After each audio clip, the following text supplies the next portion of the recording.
From the New Living Translation by Mrs. Patricia Santi, reading Isaiah chapter 36. Assyria invades Judah. In the 14th year of King Hezekiah's reign, King Sennacherib of Assyria came to attack the fortified towns of Judah and conquer them.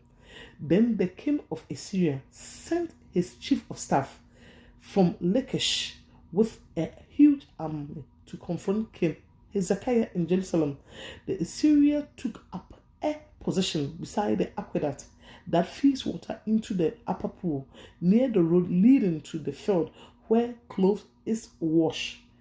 These are the officers who went out to meet with them: Eliakim, son of Hilkiah, the palace administrator; Shaban, the court secretary; and Joah, son of Asaph, the royal historian. Sennacherib threatens Jerusalem. Then the Assyrian king, chief of staff, told them to give this message to Hezekiah. This is what the great king of Assyria says: "What are you trusting in that makes you so confident? Do you think that mere words can substitute for military skill and strength? Who are you counting on that you have rebelled against me? On Egypt? If you lean on Egypt, it would be like a reed that splinters beneath your weight and pierces your hand. Pharaoh, the king of Egypt, is completely unreliable. But perhaps you will say to me, we are trusting in the Lord our God. But isn't he the one who was insulted by Hezekiah? Didn't Hezekiah tear down his shrines and altars and make everyone in Judah and Jerusalem worship only at this altar here in Jerusalem? I will tell you what. Strike a bargain with my master, the king of Assyria. I will give you 2,000 horses if you can find that many men to ride on them. With your tiny army, how can you think of challenging even the weakest contingent of my master's troops, even with the help of Egypt's chariots and charioteers? What's more, do you think we have invaded your land without the Lord's direction? The Lord himself told us, attack this land and destroy it." Then Hilkiah, Sheba, and Joab said to the Assyrian chief of staff, "Please speak to us in Aramaic, for we understand it well. Don't speak in Hebrew, for the people on the wall will hear." But Sennacherib's chief of staff replied, "Do you think my master sent this message only to you and your master? He wants all the people to hear it, for when he put the city under siege, they will suffer along with you. They will be so hungry and thirsty that they will eat their own dung and drink their own urine."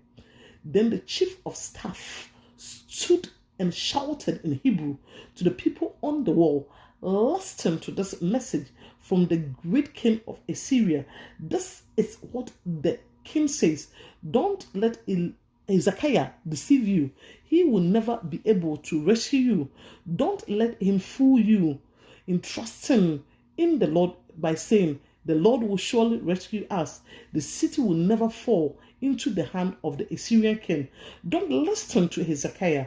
These are the terms the king of Assyria is offering. Make peace with me. Open the gate and come out. Then each of you can continue eating from your own grapevine and fig tree and drink from your own well. Then I will arrange to take you to another land like this one, a land of grain and new wine, bread and vine vineyards. Don't let Hezekiah mislead you by saying, 'The Lord will rescue us.' Have the gods of any other nation ever saved their people from the king of Assyria? What happened to the gods of Hamath and Appa? And what about the gods of Sepharvaim? Did any of their God rescue Samaria from my power? What God of any nation has been able to save their people from my power? So what make you think that the Lord can rescue Jerusalem from me. But the people were silent and did not utter a word because Hezekiah had commanded them, do not answer him.